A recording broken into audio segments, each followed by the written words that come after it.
Hello, everybody. My name is Dr. Paul Moore. I'm a lecturer in civil engineering in the University of Galway, and I'm going to be chairing today's session. So today, as part of this Construct Innovate webinar series, where we're focusing on digital construction technologies, it's part of a 6-week series of talks.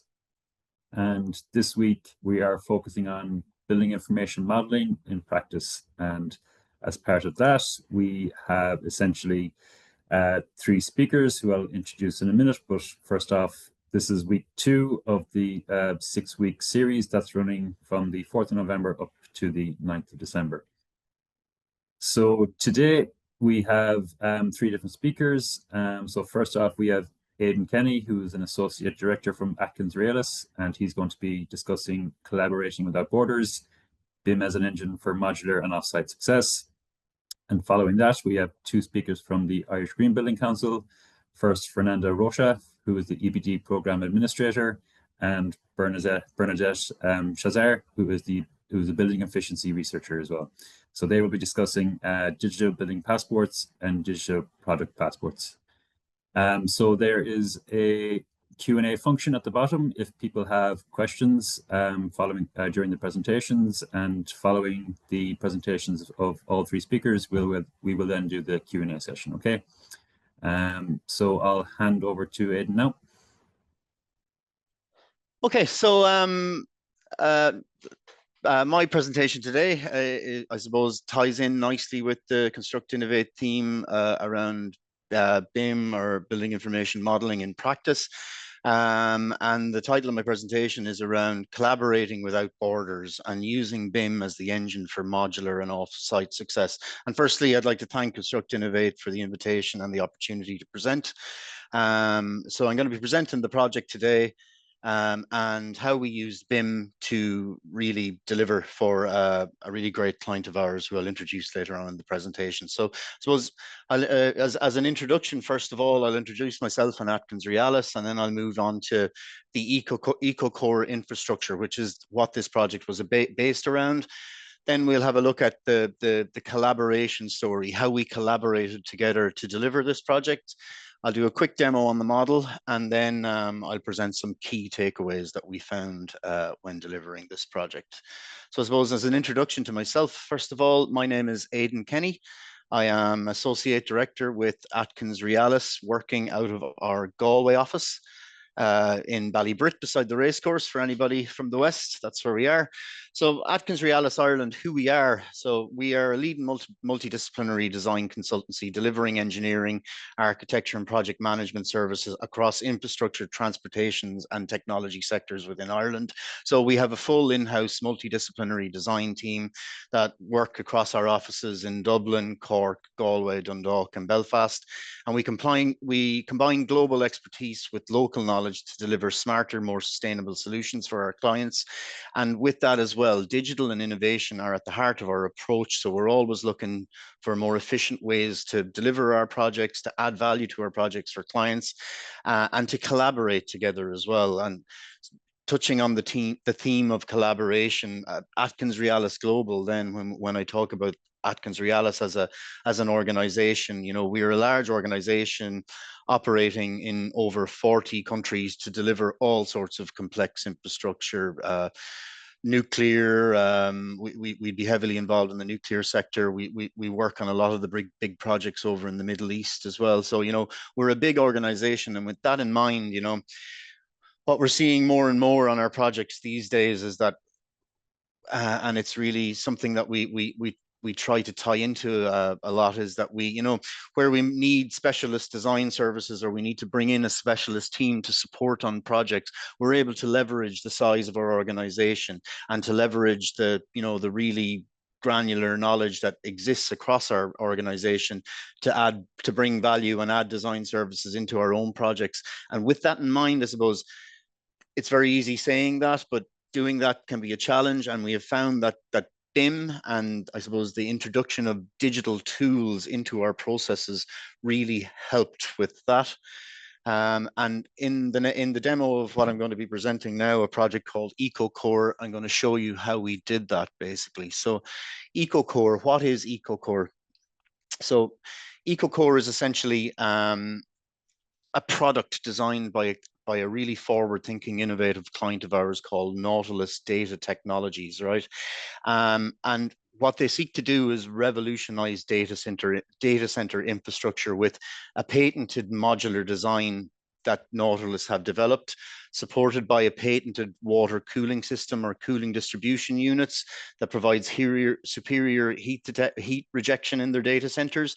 There's no chemicals or water in the cooling process itself, and it eliminates traditional chillers and refrigerants and allows you to really squeeze in your data center footprint, getting a smaller footprint for your data halls and improved energy efficiency. So I'm going to give you a brief kind of explanation of what the EcoCore infrastructure is now, but how we've always thought about it is think of Lego for data centers. Okay, so Lego, we all know, we've all played with Lego. You know, it's modular, it's stackable, it comes in sections, and the EcoCore infrastructure is really designed around that. So what it involves is prefabricated units, so cooling tech and MEP systems are integrated within the data hall space. No traditional cooling, a compact and efficient footprint for the data hall, fewer shipping splits. So by the modular that you'll see now in a second, it's designed in a modular fashion. So you're not shipping as much, you're shipping a prefabricated unit out to your site. They reckon only 30% of typical shipping splits is required. A lot of off-site assembly then is also leveraged in the EcoCore infrastructure. So 70% of the work is done in the factory, and the on-site installation is limited to prep, unit assembly, and utility hookup to the modules. It's plug and play. The units are designed to slot into steel truss framing using standardized connectors, and it's scalable to hyperscale. So it meets 100 megawatt plus demand with up to 20% lower capital costs and faster time to market as well. So with that, I'll move on to kind of what a typical module looks like within the EcoCore infrastructure. So what we're looking at here is one of the electrical modules that we use to build up EcoCore infrastructure. So they're factory assembled, shipped and fit into post and beam structure using standardized connectors. They're designed for containerized transport via road, rail, or sea, and also supporting international deployment. The infrastructure is scalable, forming the core of a data center hall ready to accept servers and other IT equipment. And then the core itself creates the data center white space with the gray space and integrated MEP contained above it. So in the next few slides, I'm going to show you how all of these Lego blocks sit together, basically. So what is EcoCore again? So typically, a 2.5 megawatt block of EcoCore infrastructure is designed in 2.5 megawatt blocks, and they contain a number of different modules. So within the 2.5 megawatt block, we'll have two number power units and one number reserve power units providing resilience. We'll have 4 number hot aisle modules providing the heat rejection to the hot aisle space of the data hall. There's an accessories model that ties in at the end, allowing all of the pipework contained within the modules to loop back within itself. And then there's a cooling distribution module where we would have 4 inline Nautilus CDU units installed to uptake the heat rejection function. So what it looks like in practice, so we can see there we have a kind of a typical arrangement of servers. So what we're looking at first here is that the cooling module comes in and sits above these servers. So like I mentioned before, it contains 4 parallel CDU units, each capable of delivering up to 2,000 kilowatts plus of heat rejection, ensuring optimal temperature and control for your data center. Next, then we add in the primary electrical power units by 2, providing 125 kilowatts of 3-phase power distribution, ensuring uninterrupted performance for the critical systems, and a reserve power unit offering 1,250 kilowatts of reserve power configured in an N+1 redundancy for dependable and seamless operation. You can see now how the Lego blocks are starting to come together here. We then add in the hot aisles and the accessories module then to completely enclose your data hall white space with the infrastructure sitting above it. So what I'm hoping to demonstrate here is that this is all prefabricated modules that would come in off-site and sit into a building designed, or a data hall designed to accept them, building up your data hall and gray space above it. So that's my very brief high-level introduction of EcoCore. And I would, if anybody wants to look at this in more detail, it's definitely worth having a Google of Nautilus's website, where they explain how they came to, this solution and where it can be applied and the ins and outs of design. It's a very interesting, and they're a very forward-thinking company, always looking to innovate and modularize their designs. So with that, I'll move on to kind of the collaboration story. What did we do on the project and how do we support Nautilus in this? So it was AtkinsRéalis's role on the project. Is what we did was take Nautilus's reference design and turn it into a fabrication ready modular solution utilizing BIM authoring software such as Revit and Plant 3D. We delivered fully coordinated models for offsite manufacturing and extracted details such as bills of materials from the models and fabrication drawings from the models to form part of the procurement packs to go out to market to fabricators to fabricate this kit. And how we delivered, it's a real positive story in terms of global collaboration. It's Ireland led by myself here from Galway, looking after the project management function and the digital delivery strategy.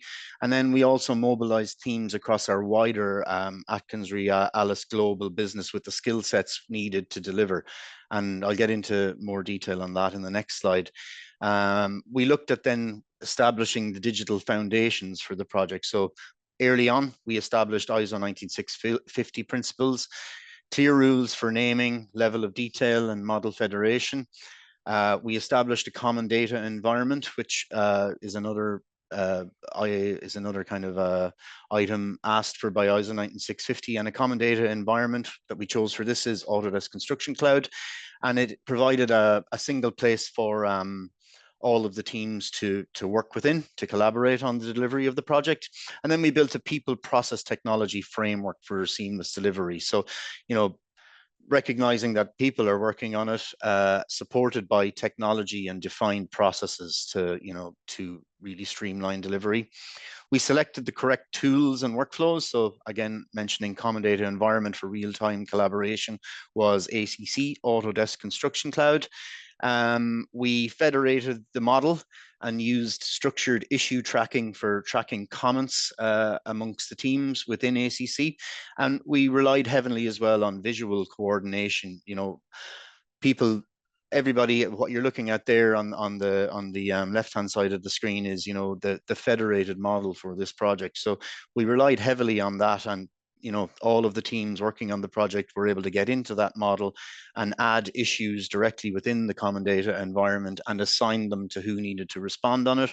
And by doing that, leaning on visual coordination and the automated issue tracking within Autodesk Construction Cloud, we really removed a lot of the back and forth emails that we tend to see on traditional coordination projects. And the outcomes of this then was, faster delivery, reduced rework, and really we enabled modular and offsite success. So tipping onto the theme of collaboration without borders, this project was really interesting in that aspect. Our client Nautilus and their design teams were mostly based in the US, but they were based across, I suppose, the Pacific region, the central region, and the eastern regions of the US. And we also interacted with specialist design team members based in Croatia. As I mentioned before, the AtkinsRéalis project management team was based in Ireland, and we led coordination on the project management aspect of it. And then we really utilized our AtkinsRéalis India team, our global technical center, for engineering expertise and BIM modeling expertise. So looking at the world map there, you can imagine that, we had to contend with working across multiple time zones. And it wasn't easy, but utilizing a common data environment such as ACC really assisted with that. So how we worked, again, we defined the processes up front and established a common data environment, a single source of truth for all teams, enabling real-time access to the models and documents, and backed up by processes recording in a BEP or a BIM execution plan. We integrated models from multiple regions with structured workflows and clash detected on these models. And as I mentioned before, then we use the issue resolution tool, or the issues tool within ACC, to track issues within the design, assign them to people so that when they came online within their own region, they were able to look at a really structured registers of issues, click on the issue, bring you into the model. You could look at it, respond to it there, and through an iterative process, we would seek to close out the issues and get a clash-free, agreed design. And then daily syncs and visual coordination, like I mentioned before, we short focus meetings using model-based reviews, replacing the long email chains with clear visual communication of progress and tracking. So, BIM really goes a long way to help us to collaborate across borders, multi-regional. It's not just something we did on this project, it's something we do in AtkinsRéalis here daily. And without the tools, it will be much more difficult. So with that, then I'm going to do a quick model demo here to present what the federated model looks like. Hopefully the video will play, but what we're looking at here then is the federated model of the EcoCore infrastructure as it sits on ACC and is accessible by everybody. So hopefully the video is playing here now. So what you can see is that the model is built up of a number of different files that we're able to filter down into. What we're looking at here is the cooling module, and it's quite easy to navigate and spin around the cooling module and look at kind of the pipework arrangements and the valving arrangements and the electrical equipment arrangements that sit within it. You can see that it is, it's clear what we add in now here is the hot oil modules. So again, these are, four number hot oil modules that are identical in profile and design, that are, combined to build up the federated model and to build up the Nautilus infrastructure. Again, you can see the models are very easy to navigate in real time and to delve into and look into. Next, I'm going to bring in the primary power modules and the power reserve modules. Again, in BIM, this is, leaning into, visual coordination and be able to really interrogate the models and look at what is happening within the coordinated design. It really adds a lot more value and explains things more clearly than looking at, say, 2D drawings. And it's important to always remember as well that within these design teams, not everybody are engineers and have familiarity with reviewing drawings and can read drawings. So 3D models really adds value into understanding that. I'm now filtering down, I suppose, the floor structure, that you can see the level of detail that we were able to incorporate into the models. You're able to select a pipe there and look at the structured data that is embedded into that object. So we're able to see, that the spec of the pipe is HTPE, the service is chilled water, the line number that feeds back into the P&IDs that we would develop as well can be tracked there. So, just wanted to demonstrate the level of detail that we were able to, develop on this. Then the next thing I'm going to show here is an example of how we raised issues on the model. So someone coming into this coordination model can quickly select an issue type, say coordination, drop a pin within the space and create a sample issue. So I think here I call it coordination issue 1, and the issue is registered and it has a thumbnail from the model. We're able to put in a description here saying, we're noticing a clash, or, there's too many elbows on this pipework, whatever it might be. We're able to enter the description, and then we're also able to assign that issue to a specific person within the design team. So that person then, when they log on, will get an email from ACC saying a person has put an issue on the model that they want you to respond to, and with that they can go and drill down into an issue and take a look at it and mark it as, okay, I'm going to review this issue. They can they can put their comments onto the issue as to what needs to be done, you know, move this pipe to the left, move this pipe to the right.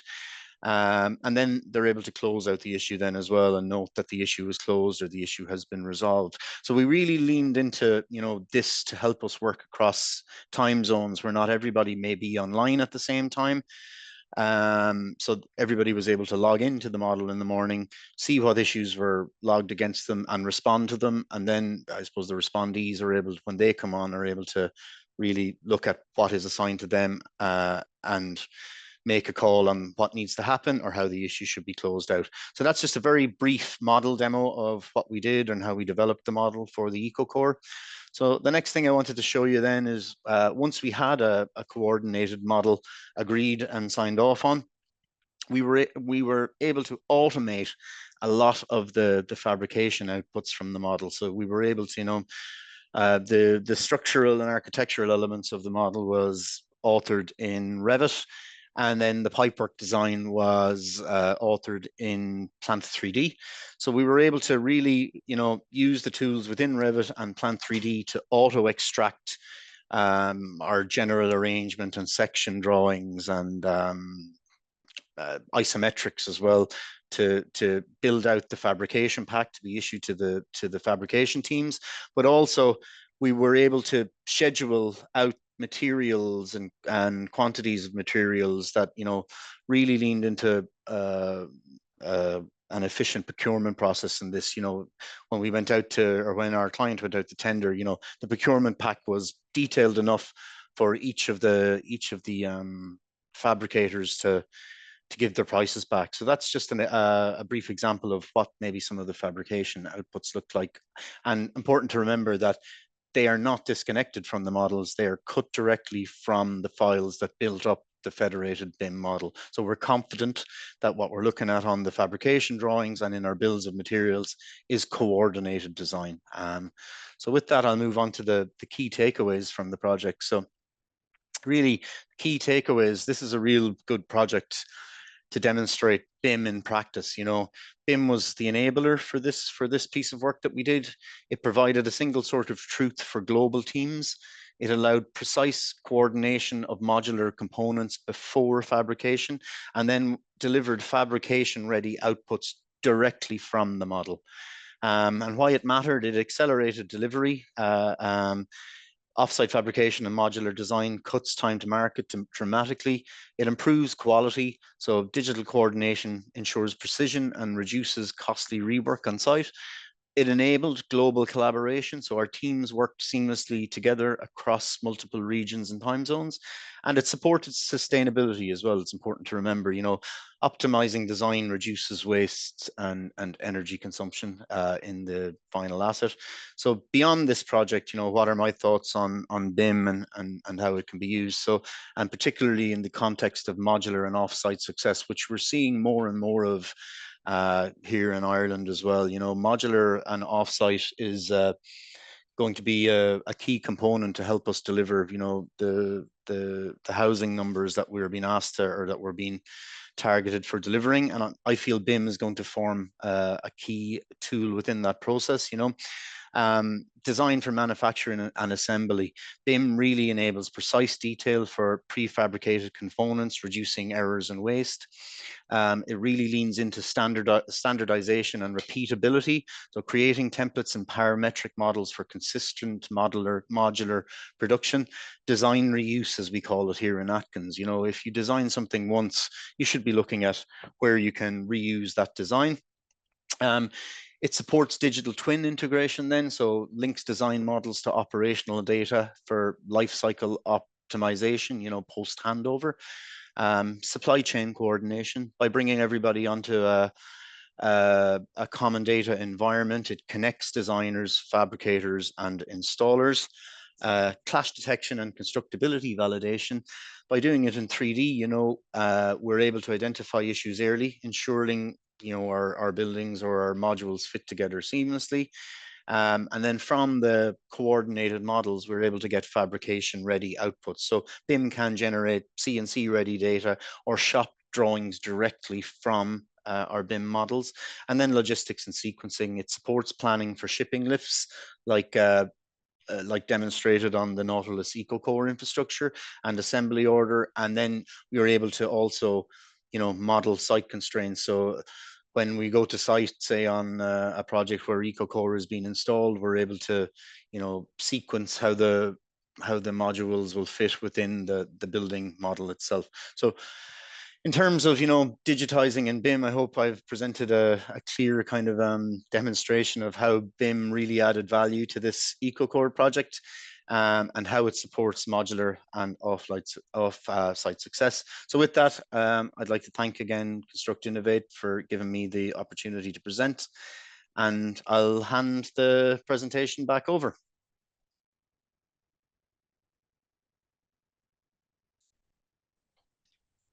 Great, thanks very much, Aidan. It was great to see the use of BIM and how it was the single source of truth, I suppose, not just in the design of the projects as well, but the way it was mapped throughout the entire process and the actual delivery. So from design to then the people actually delivering these things on site as well. So that was great to see.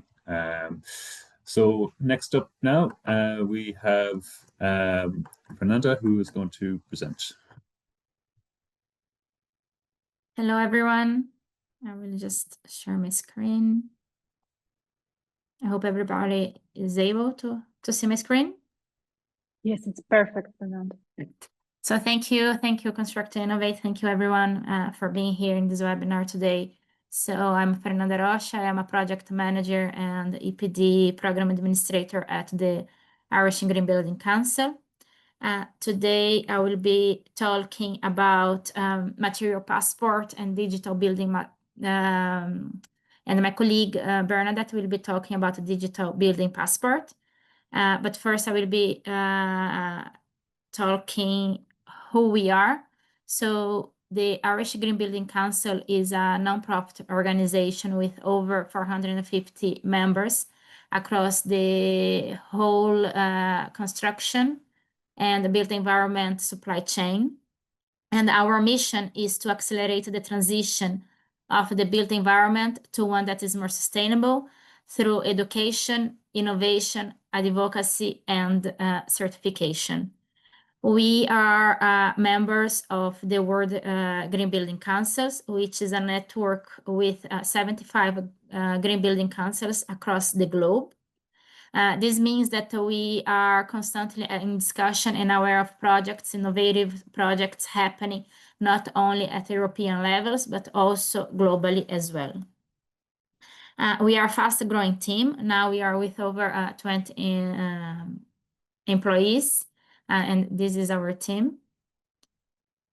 Now I just want to what material passport is. So a material passport collects and organizes data describing predefined characteristics of the materials. So for example, type of materials, quantity, dimensions, manufacturer, end of life, EPD information, and etc.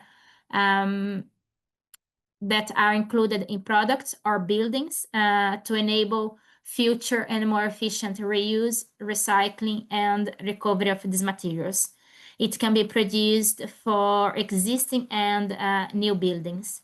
For existing buildings, we use the bill of quantities to be uploaded into the platform.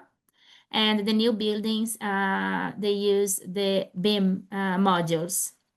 And as you can see here from this picture, a building passport is a collection of material passports that make up the entire building. So you can see it's a material passport of the timber, for example, or window. So a collection of this material passport makes the building passport. We are piloting material passport for the first time in Ireland. This is a project funded by the Construct Innovate and 5 partners together with IGPC. So the partners are Kingspan, Savills, Walls, BAM, and iPut.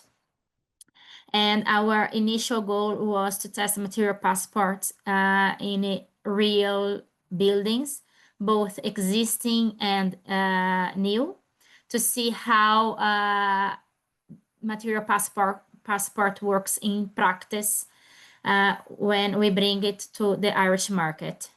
So we have chosen to use the Madaster platform, which is a leading platform from the Netherlands.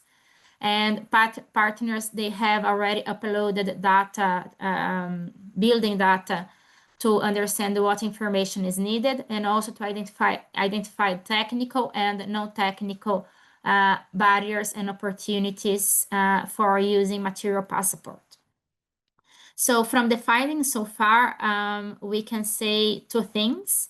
First, the Irish construction sector is not yet fully ready to implement material passport. This is because, what brings me to the second point, the main challenge is not technical. The main challenge is related to stakeholder awareness, understanding, and the need for a clear sense of the business value of a material passport. After interviewing the partners, we also learned that the message that we are giving needs to shift towards a decarbonization through circularity. This is to build market awareness. So our next step in this project will be to develop a strong business case for the material passport, so stakeholders, they can clearly see the value and move from the concept stage to adoption. And when we talk about data, a lot of people confuse EPDs and material passport. So the EPDs, the environmental product declaration, they are only part of the data that it can be implemented within the material passport. The material passport uses usually generic data that comes from research and other data sources,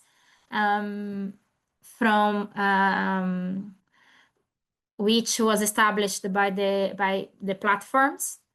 And now with more EPDs being developed by manufacturers, these tend to change because EPDs, they give a more specific data, which is going to shift from generic data to specific. That's why we are encouraging manufacturers to produce EPDs so that the specific data can be used to give information and to be uploaded into this platform.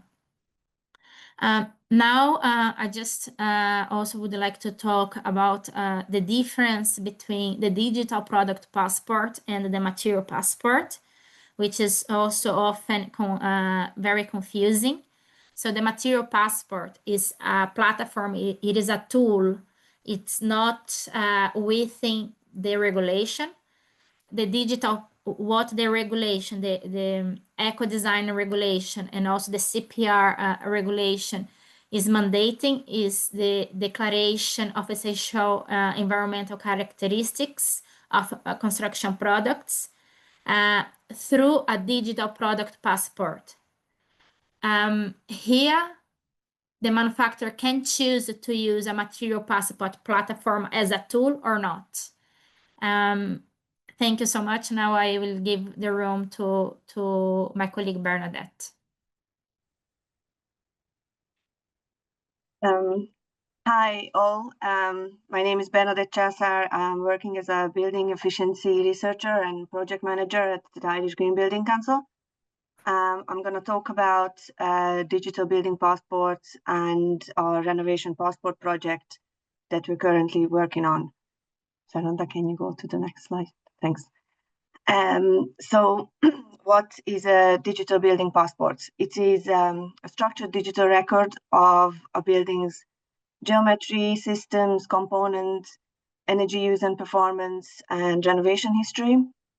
Today in Ireland, that information is scattered across BRs, planning files, audits, BIM models, etc.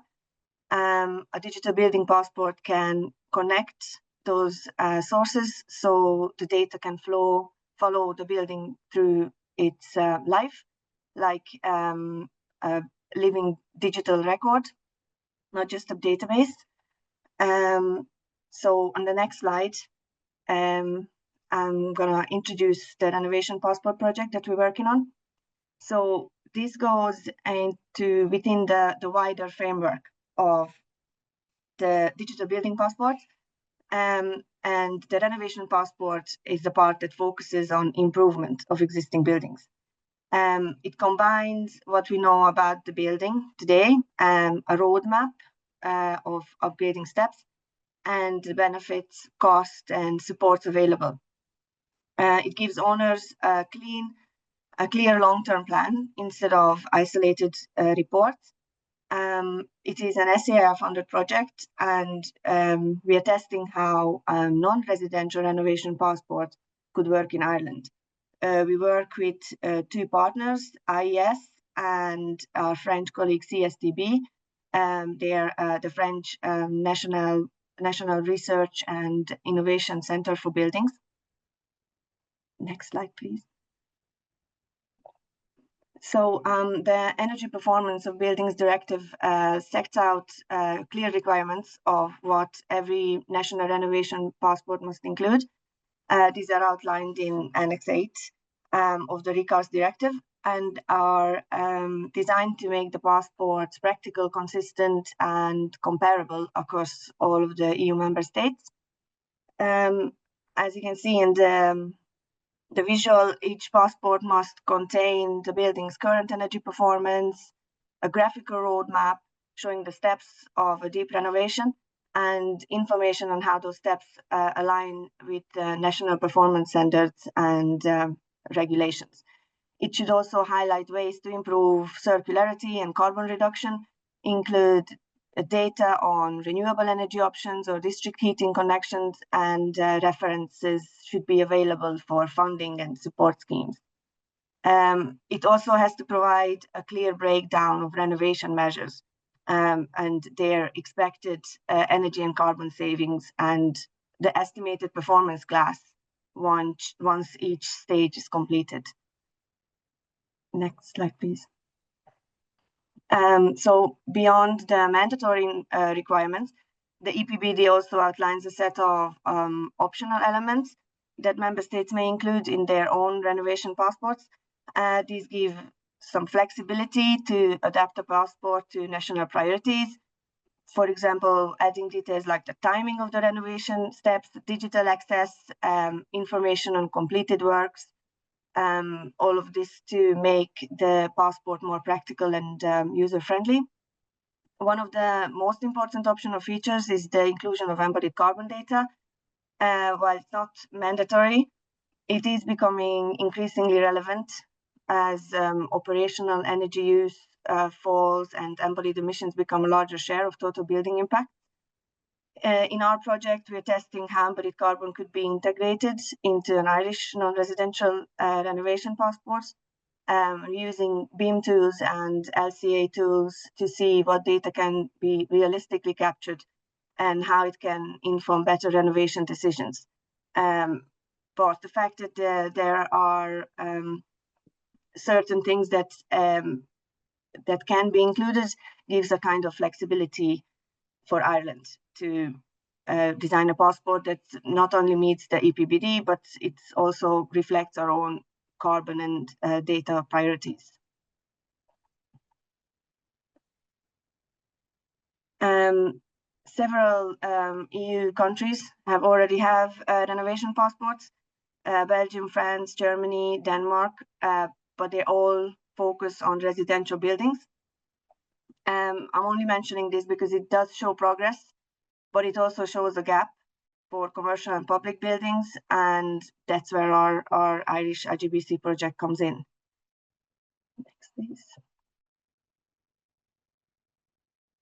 So I'm just going to talk about how the renovation passport's digital process could actually work in practice. The first stage is data collection, which brings together baseline building information such as geometry, energy performance, materials, and embodied carbon. In Ireland, projects like the Indicate project already developing that kind of data set, where the information can also, come directly from BIM models or BR assessments or audits.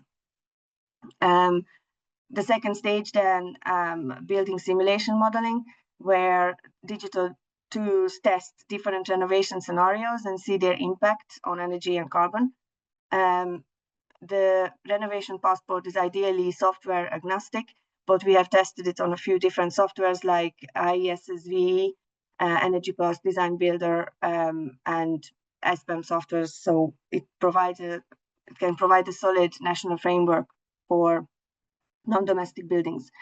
Finally, all of this information feeds into a dashboard where the results become clear and actionable, and it's visualizing energy use, carbon emissions, and costs and savings. The aim is to turn the complex data into something practical and interactive and informative for the building owners. So the renovation passport can also evolve as the building is improved. Next, please. So basically here's what it looks like in practice. Just this is a snip of one of the buildings. It's a decarbonization roadmap. This was developed by IES using their own software. And it shows how upgrades, each step cuts carbon to 2050. Each intervention is plotted along the curve with the key metrics beside it. This kind of dashboard could help an Irish renovation passport, and in future it could potentially include the embodied carbon and renovation cost of each intervention and potential value loss if buildings aren't upgraded, because this is one of the issues that we come across, that we need to make a business case for these commercial properties to renovate their buildings. Next, please. So as I said, we're working with a French partner, and they showed us how their renovation passport has worked. They issued over 400,000 renovation passports since 2023. All of them were verified on site and valid for 5 years, and their renovation passport is aligned with the EPBD. So it is a strong model that we can use to try to implement it in Ireland. So we drew up a kind of plan of a similar approach that could use BER assessors or other qualified professionals to do an audit, and then all of that could be linked back to the SCAI and local authority data, and can be integrated with BIM frameworks. So yes, this French success could give us a solid foundation for the Irish system. And the last one. So to conclude, BIM provides the digital foundation for the reliable building data, and the renovation passport is the framework that turns the data into a structured and usable tool. By connecting the existing systems, such as the BRs, SCI datasets, BIM models, local authority records, we can move towards a single updatable digital record for every building.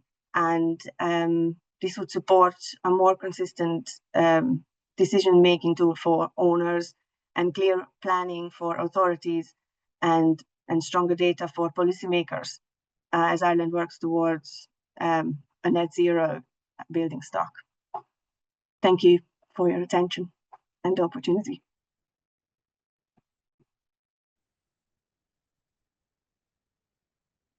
Thanks very much, Fernanda and Bernadett, for a great presentation. So it was great to see the use of the building passports and the material passports, and I suppose linking back to Aidan's presentation when he was going through his building information model and he was selecting specific elements as part of their design, where you could get information on the types of materials that were going into the design of the data centers.